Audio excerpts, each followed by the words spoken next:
بسم اللہ الرحمن الرحیم۔ حضرت ابو ہریرہ رضی اللہ تعالیٰ عنہ سے مروی ہے کہ حضور نبی کریم صلی اللہ علیہ وآلہ وسلم نے فرمایا، میری اس مسجد میں ایک نماز دوسری مساجد کی 1000 نمازوں سے بہتر ہے سوائے مسجد حرام کے۔ اس کے علاوہ حضرت انس بن مالک رضی اللہ تعالیٰ عنہ نے ارشاد نقل کیا ہے کہ آقا کریم صلی اللہ علیہ وآلہ وسلم نے فرمایا، جس نے میری مسجد یعنی کہ مسجد نبوی میں ایک نماز پڑھی اسے 50,000 نمازوں کا ثواب ملتا ہے۔ اور حضرت انس بن مالک رضی اللہ تعالیٰ عنہ نے ارشاد نقل کیا ہے کہ آقا صلی اللہ علیہ وآلہ وسلم نے فرمایا، جس نے مسجد نبوی میں 40 نمازیں متواتر ادا کی اس کے لیے جہنم، عذاب اور نفاق سے نجات لکھ دی جاتی ہے۔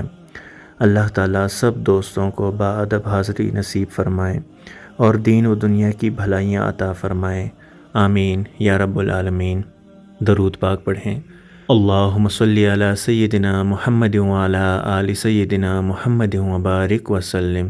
مزید اچھی ویڈیوز کے لیے ہمارے چینل کو سبسکرائب کیجیے۔ جزاک اللہ خیر۔